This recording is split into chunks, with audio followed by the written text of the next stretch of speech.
नमस्कार दोस्तों, आइए जानते हैं आज राजस्थान की बड़ी खबरें। आज की पहली खबर है कि विजयनगर ब्लैकमेल कांड के आरोपियों के मकान नहीं तोड़ सकेंगे। ब्यावर जिले के विजयनगर ब्लैकमेल कांड मामले में हाईकोर्ट ने आरोपियों के मकान और अतिक्रमण तोड़ने की कार्रवाई पर रोक लगाई है। हाईकोर्ट ने यथास्थिति रोक के आदेश दिए हैं। जस्टिस महेंद्र गोयल की कोर्ट ने यह आदेश शाकिर व अन्य की ओर से दायर याचिका पर सुनवाई करते हुए दिए। आरोपियों के घर पर नगर पालिका ने नोटिस दिए थे। नोटिस में कहा गया था कि नोटिस पाने वाले अपने कागजात लेकर हाजिर हो जाएं। कागजात पूरे नहीं होने पर निर्माण को अतिक्रमण मानकर ध्वस्त करने की कार्रवाई की जाएगी।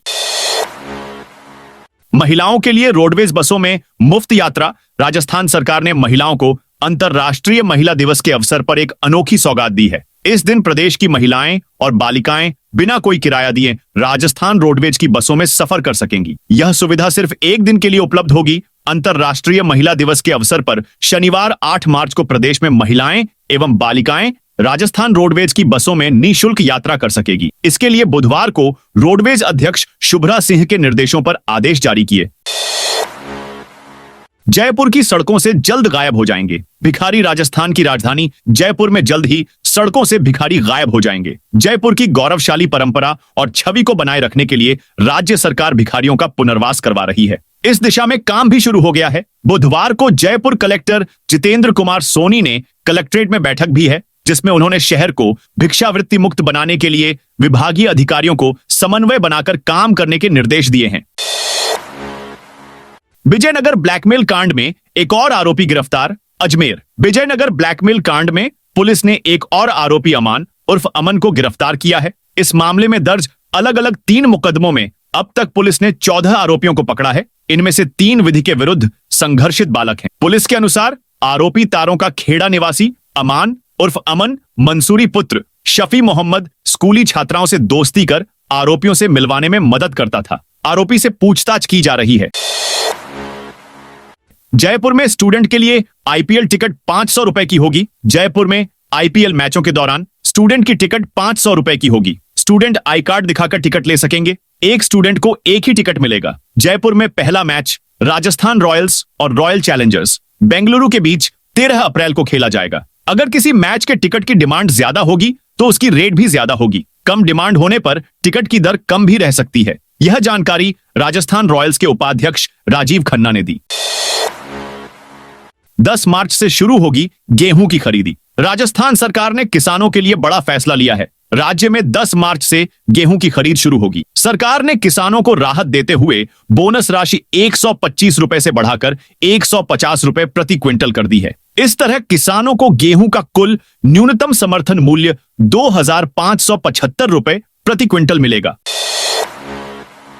राजस्थान के विजयनगर ब्लैकमेल कांड में एसआईटी गठित। राजस्थान के विजयनगर ब्लैकमेल कांड में जांच के लिए एसआईटी गठित कर दी गई है। अजमेर रेंज के डीआईजी के निर्देशन में राजस्थान के विजयनगर में दुष्कर्म ब्लैकमेल मामले की जांच के लिए विशेष जांच दल एसआईटी का गठन किया गया है। इस दल का नेतृत्व अतिरिक्त पुलिस अधीक्षक एसपी नेम सिंह करेंगे। टीम में अतिरिक्त एसपी भूपेंद्र शर्मा, मसूदा CO circle officer, Sajjan Singh CI circle inspector, विद्या मीना, विजयनगर थानाधिकारी करण सिंह और एसआई पारुल यादव भी शामिल हैं। जरेनिया एनएफएसए की सूची से 19 लाख से ज्यादा नाम डिलीट। राजस्थान में जब से भजनलाल सरकार आई है तब से अब तक राष्ट्रीय खाद्य सुरक्षा योजना एनएफएसए से करीब 20 लाख लोगों के नाम हटाए जा चुके हैं। ये वो नाम हैं जिन्होंने या तो केवाईसी नहीं करवाई है या जो इस योजना के तहत अपात्र घोषित हो गए थे। जिलेवार स्थिति देखें तो सबसे ज्यादा जयपुर जिले से लोगों के नाम सूची से डिलीट किए गए हैं। जिन पात्र व्यक्तियों में से अगर किसी के पास खुद की कार है तो उसे भी इस सूची से नाम हटवाने के लिए सरकार ने 31 मार्च तक का समय दिया है। इसके लिए सरकार ने प्रदेश भर में गिव अप अभियान चला रखा है। जयपुर जिले में इस अभियान के तहत 23,000 से ज्यादा लोगों के नाम सूची से हटाए जा चुके हैं।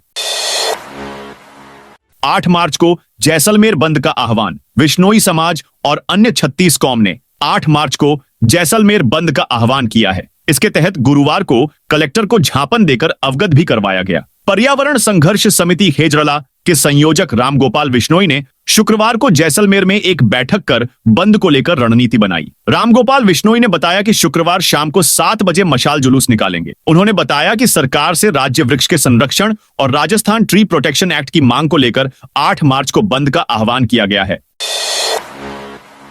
महिला दिवस पर राजस्थान के स्मारकों में महिलाओं की एंट्री फ्री। राजस्थान में अंतर्राष्ट्रीय महिला दिवस पर महिलाओं और बालिकाओं को ऐतिहासिक स्मारक और संग्रहालय में फ्री में प्रवेश दिया जाएगा। महिलाओं और बालिकाओं को कला व संस्कृति से रूबरू करवाने के लिए समस्त स्मारकों और संग्रहालय में एंट्री फ्री की जाएगी। 8 मार्च को आईफा की शुरुआत हो जाएगी। ऐसे में देसी विदेशी महिला सैलानियों के बीच राजस्थानी विरासत का अधिक से अधिक प्रचार प्रसार हो सकेगा।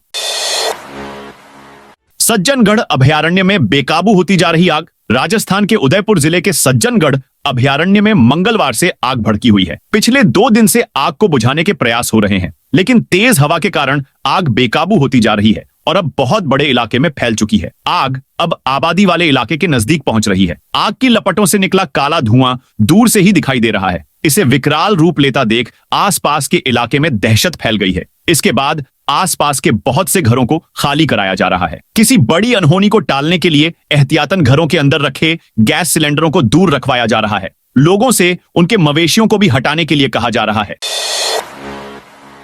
अगले 2 दिनों तक ठंड रहेगी। पिछले 2 दिनों से वागड़ में मौसम में बदलाव देखा गया है। दिन में तेज गर्मी, सुबह, शाम व रात में ठंड का असर है। ऐसी स्थिति उत्तर से आने वाली ठंडी हवाओं से है। जम्मू कश्मीर और हिमाचल प्रदेश में हुई बर्फबारी एवं पाकिस्तान और पंजाब के मैदान में बरसात की वजह से उत्तर से आने वाली हवा में ठंड है। इसका असर यहां नजर आ रहा है। अगले 2 दिनों तक ठंड रहेगी।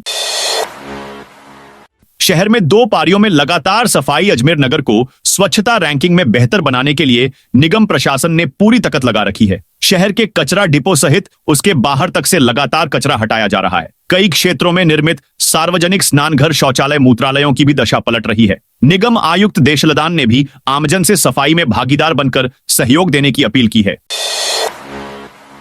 राजस्थान में अब जल्द चलेगी 5000 तक रोडवेज बसें। रोडवेज बेड़े के सुदृढ़ीकरण के तहत निगम अपनी बसों की संख्या को वर्ष 2026 तक 5000 तक ले जाने का लक्ष्य लेकर चल रहा है। वर्तमान में यह संख्या घटकर लगभग 3500 बसों तक रह गई थी। यात्रियों की सुविधा और सुगम यात्रा को ध्यान में रखते हुए इस संख्या को योजनाबद्ध तरीके से बढ़ाने का निर्णय लिया गया है। राजस्थान रोडवेज के संचालक मंडल की 310वीं बैठक बुधवार को रोडवेज मुख्यालय पर अध्यक्ष शुभ्रा सिंह की अध्यक्षता में संपन्न हुई। बैठक में निगम की रिक्त भूमि पर पेट्रोल पंप लगाने, प्रदेश के 8 जिलों में बस स्टैंड के आधुनिकीकरण, बसों की संख्या में बढ़ोतरी, बूंदी बस स्टैंड के स्थानांतरण संबंधी मुद्दों पर सहमति बनी।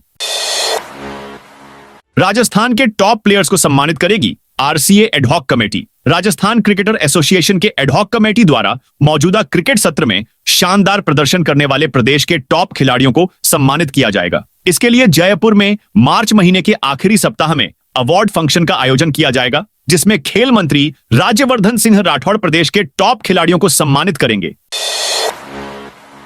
किसानों के लिए नई योजना हर साल मिलेंगे इतने हजार रुपए। राजस्थान के खेतों में एक बार फिर बैलों की चहल पहल देखने को मिलेगी। अब राज्य सरकार की नई योजना छोटे और सीमांत किसानों के लिए वरदान साबित हो सकती है। इस योजना के तहत बैलों से खेती करने पर किसानों को सालाना 30,000 रुपए की प्रोत्साहन राशि दी जाएगी। यह योजना केवल बैलों के संरक्षण का माध्यम नहीं है, बल्कि छोटे किसानों के आर्थिक संबल के रूप में भी देखी जा रही है। साथ ही जैविक खेती को बढ़ावा देने में भी यह अहम भूमिका निभाएगी। बीते वर्षों में बैलों की संख्या में लगातार गिरावट देखी गई थी। यह योजना ग्रामीण भारत की खेती किसानी को भी एक नया जीवन देगी।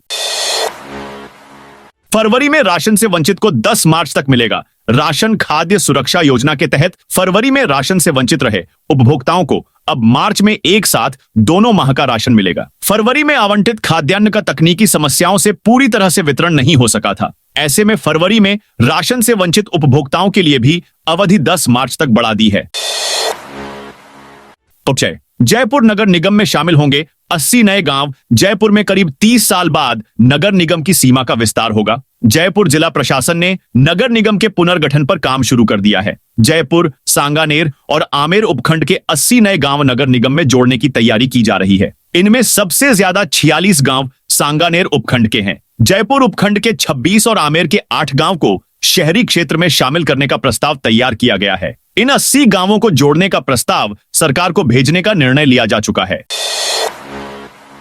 भाजपा विधायक और सरकारी मुख्य सचेतक भिड़े विधानसभा में अनुदान मांगों पर बोलने वालों की लिस्ट से नाम काटे जाने के मुद्दे को लेकर भाजपा विधायक कुलदीप धनखड़ और सरकारी मुख्य सचेतक जोगेश्वर गर्ग के बीच जमकर नोकझोंक हुई। दोपहर में लंच टेबल पर दोनों ने एक दूसरे को जमकर खरी खोटी सुनाई। इस दौरान कई विधायक भी मौजूद थे। सीनियर नेताओं ने बीच बचाव कर मामला शांत करवाया। धनखड़ स्वास्थ्य की अनुदान मांगों पर बोलना चाहते थे, लेकिन सचेतक ने उनका नाम नहीं लिखा। इस मुद्दे पर बात इतनी बड़ी कि कई विधायकों की मौजूदगी में लंच के दौरान भिड़ गए। अलवर में कंप्यूटर का पेपर 500 रुपए में बिका राज। आरएससी भर्तृहरि मत्स्य विश्वविद्यालय की ओर से 24 फरवरी को आयोजित सेमेस्टर फर्स्ट का कंप्यूटर का पेपर 400 से 500 रुपए में बिका था। पेपर आउट करने वाले 5 छात्रों को पुलिस ने गिरफ्तार किया है, जिसमें एक कॉलेज संचालक के परिवार से है। पेपर आउट करने में यूनिवर्सिटी स्टाफ की मुख्य भूमिका है, लेकिन पुलिस अभी तक मुख्य आरोपी तक नहीं पहुंची है। पूर्व छात्र नेताओं ने एसओजी जांच की मांग की है। हेल्थ डिपार्टमेंट ने बंद करवाई मिठाई फैक्ट्री। होली त्योहार पर बीकानेर वासियों को शुद्ध व स्वास्थ्यवर्धक मिठाइयां उपलब्ध हो सके, इसके लिए शुद्ध आहार मिलावट पर वार अभियान के अंतर्गत स्वास्थ्य विभाग कार्रवाई कर रहा है। गुरुवार को सीएमएचओ डॉ पुखराज साध के नेतृत्व में खाद्य सुरक्षा दल ने रानी बाजार गुरुद्वारे के पास स्थित एक फैक्ट्री पर औचक निरीक्षण की कार्रवाई की और फैक्ट्री को तत्काल बंद करवाया। डॉ साध ने बताया कि राज्य सरकार द्वारा चलाए जा रहे हैं शुद्ध आहार मिलावट पर वार अभियान के अंतर्गत मिठाई की दुकानों के साथ साथ उनकी फैक्ट्रियों की भी जांच की जा रही है। जयपुर पुलिस ने 41 सटोरियों को निकाली। परेड जयपुर के नाहरगढ़ थाना पुलिस ने नामी जुआघर चलाने वाले बबलू गन्या उर्फ फिरोज को गिरफ्तार किया है। पुलिस ने कल देर रात गन्या के जुआघर पर दबिश दी। इस दौरान पुलिस ने 44 जुआरियों को मौके से गिरफ्तार किया। 44 जुआरियों के पास से पुलिस ने 48,80,000 रुपए की नकदी बरामद की है। आरोपी पुलिस रेड के दौरान महिलाओं को आगे कर बचने का प्रयास कर रहे थे, लेकिन निर्भया की टीम ने उन्हें मौके से दूर करने में मदद की। कार्रवाई के दौरान पुलिस से बचने के लिए 2 आरोपी छत से नीचे कूदे, जिससे उनके पैरों में फ्रैक्चर हो गया। आरोपी गन्या जुआरियों से जुआ घर में सुरक्षा देने और पुलिस की रेड नहीं होने की जिम्मेदारी लेने की एवज में प्रति व्यक्ति से 2,000 रुपए लेता था। बेनीवाल बोले, विधानसभा में रोने वाली घटना अच्छी नहीं। रालोपा सुप्रीमो हनुमान बेनीवाल ने पीसीसी चीफ गोविंद सिंह डोटासरा पर तंज कसते हुए कहा कि विधानसभा में जो रोने वाली घटना हुई है वह अच्छी नहीं है। जब वसुंधरा मुख्यमंत्री थी तो बाड़मेर वाले हेमाराम विधानसभा में रोए थे। हेमाराम को वसुंधरा ने इतना डरा दिया था कि वह रो पड़े। यह हमारी जाति का अपमान हुआ था। विधानसभा में जिस तरह कांग्रेस का आसन के प्रति व्यवहार था वह ठीक नहीं था।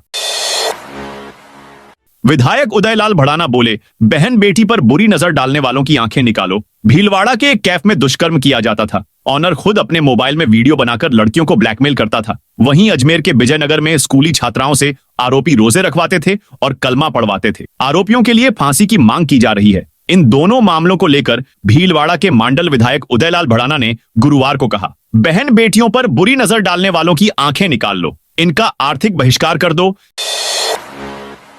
नर्सिंग ऑफिसर्स को बड़ी राहत। राजस्थान में नर्सिंग ऑफिसर्स के लिए बड़ी खुशखबरी है। राज्य सरकार ने 4,000 नए पदों पर भर्ती को वित्त विभाग की मंजूरी दे दी है। साथ ही ठेका प्रथा को भी समाप्त करने का निर्णय लिया है। राजस्थान नर्सिंग ऑफिसर यूनियन के प्रदेशाध्यक्ष प्रदीप चौधरी ने डिप्टी सीएम दिया कुमारी को वीर तेजाजी महाराज की तस्वीर भेंट कर आभार व्यक्त किया। उन्होंने बताया कि बजट 2024 से 25 में 4,000 नर्सिंग ऑफिसर पदों को वित्त विभाग ने मंजूरी दी है। पीटीआई और लाइब्रेरियन एग्जाम 4 से 6 मई तक राजस्थान लोक सेवा आयोग द्वारा शारीरिक प्रशिक्षण अनुदेशक एवं पुस्तकालय अध्यक्ष संस्कृत कॉलेज शिक्षा विभाग प्रतियोगिता परीक्षा 2024 का आयोजन 4 से 6 मई 2025 तक करवाया जाना प्रस्तावित है। आयोग द्वारा अभ्यर्थियों को इस परीक्षा के लिए जारी विज्ञापन में उल्लेखित शर्तों अनुसार 7 मार्च से 13 मार्च 2025 तक अभ्यर्थी का नाम, पिता का नाम, फोटो, जन्मतिथि व जेंडर के अतिरिक्त अन्य संशोधन ऑनलाइन करने का अवसर दिया जा रहा है। इस संबंध में विस्तृत सूचना आयोग की वेबसाइट पर उपलब्ध है। व्यापारी के घर से 800 किलो पॉलीथीन जब्त। धौलपुर नगर परिषद ने पॉलीथीन के खिलाफ बड़ी कार्रवाई की है। नगर परिषद की टीम ने शास्त्री नगर में छापा मारते हुए एक व्यापारी के घर से 20 बोरी पॉलीथीन पकड़ी है। उनका कुल वजन 800 किलो के करीब बताया गया है। राज्यपाल का 2 दिवसीय जैसलमेर द्वारा आज से राजस्थान के राज्यपाल हरिभाऊ कृष्णराव बागड़े 2 दिवसीय जैसलमेर प्रवास पर शुक्रवार 7 मार्च को पहुंच रहे हैं। उनकी जैसलमेर यात्रा का मिनट टू मिनट कार्यक्रम तो अभी यहां नहीं पहुंचा है, लेकिन आधिकारिक सूत्रों के अनुसार राज्यपाल जिले के सीमावर्ती क्षेत्र का दौरा करेंगे और अधिकारियों के साथ समीक्षा बैठक भी करेंगे। होली पर यात्री भार देखते हुए स्पेशल ट्रेन के फेरे बढ़ाए। रेलवे प्रशासन ने होली पर्व पर अतिरिक्त यात्री भार को देखते हुए यात्रियों की सुविधा के लिए स्पेशल ट्रेन के फेरे बढ़ाए हैं। उत्तर पश्चिम रेलवे के वरिष्ठ जनसंपर्क अधिकारी कैप्टन शशि किरण ने बताया कि जोधपुर, गोरखपुर, जोधपुर व Bikaner, Bandra terminus Bikaner special rail सेवाओं का संचालन किया जा रहा है। वाहन मालिकों को जुर्माने और ब्याज में मिलेगी छूट। धौलपुर परिवहन एवं सड़क सुरक्षा विभाग वाहन स्वामियों को राहत देने के लिए 3 एमनेस्टी योजनाएं लागू की हैं। इन योजनाओं के तहत ई रवन्ना ओवरलोडिंग चालान में छूट, नष्ट हो चुके वाहनों के पंजीयन प्रमाण पत्र, निरस्तीकरण की सुविधा और पुराने बकाया कर पर नई जुर्माना दरें तय की गई है। दिया कुमारी को women tourism minister of the year award Pacific Asia travel writers association ने राजस्थान में पर्यटन को बढ़ावा देने के लिए किए गए सराहनीय कार्यों के लिए उप मुख्यमंत्री और पर्यटन मंत्री दिया कुमारी को women tourism minister of the year India के सम्मान से सम्मानित किया है। उन्हें यह सम्मान आईटीबी बर्लिन, जर्मनी में सेशल्स के पूर्व पर्यटन मंत्री डॉ एलन सेंटेंस द्वारा दिया गया। 1600 किलो के तख्ते पर दंडवत करके खाटू पहुंचेगा यह युवक। राजस्थान के सीकर जिले में बाबा श्याम का लक्खी फाल्गुन मेला 28 फरवरी से शुरू हो गया है, जिसमें श्रद्धालुओं की भारी भीड़ उमड़ रही है। देश भर से भक्त खाटू श्याम जी के दर्शन के लिए पहुंच रहे हैं। इसी भक्ति के सैलाब में एक एमपी के युवक सोनू संवरिया की भक्ति के सब दीवाने हो गए हैं। सोशल मीडिया पर इनकी वीडियो वायरल हो रही है। वहां से जा रहे बाकी भक्त भी रुक रुकर फोटो वीडियो ले रहे हैं तो कुछ उनकी मदद करना चाह रहे हैं। दरअसल सोनू नुकीली कीलों के तख्ते पर दंडवत धोख लगाते हुए बाबा श्याम की यात्रा कर रहे हैं। सरकारी टीचर्स के लिए जारी होगा ड्रेस कोड। नवीन शिक्षा सत्र से राजकीय स्कूलों में शिक्षक ड्रेस कोड में नजर आएंगे। राज्य सरकार प्रदेश के स्कूलों में शिक्षकों के लिए ड्रेस कोड लागू करने जा रही है, जिसको लेकर तैयारियां भी प्रारंभ हो गई हैं। अगर ऐसा हुआ तो राजस्थान देश में तीसरा राज्य बन जाएगा जहां स्कूलों में शिक्षक ड्रेस कोड में नजर आएंगे। भजनलाल सरकार ने चतुर्थ श्रेणी कर्मचारी भर्ती के पदों में कर दी बढ़ोतरी। राजस्थान में बेरोजगार युवाओं को भजनलाल सरकार ने बड़ा तोहफा दिया है। सरकार ने कर्मचारी चयन बोर्ड द्वारा आयोजित की जाने वाली चतुर्थ श्रेणी कर्मचारी भर्ती 2024 के पदों की संख्या में इजाफा किया है। शासन सचिवालय से 594 रिक्त पद एवं अधीनस्थ विभागों व कार्यालयों से गैर अनुसूचित क्षेत्र के 640 एवं अनुसूचित क्षेत्र के 753 28 कुल 668 रिक्त पदों पर भर्ती हेतु अतिरिक्त अर्थना बोर्ड को भिजवाई गई थी। रिक्त पदों को शामिल कर अधिसूचना जारी कर दी गई है, जिसके लिए 21 मार्च 2025 से आवेदन किए जाएंगे। तो दोस्तों, यह थी आज राजस्थान की बड़ी खबरें। आप इस वीडियो को अभी कौन से जिले से देख रहे हैं, उस जिले का नाम बताइए।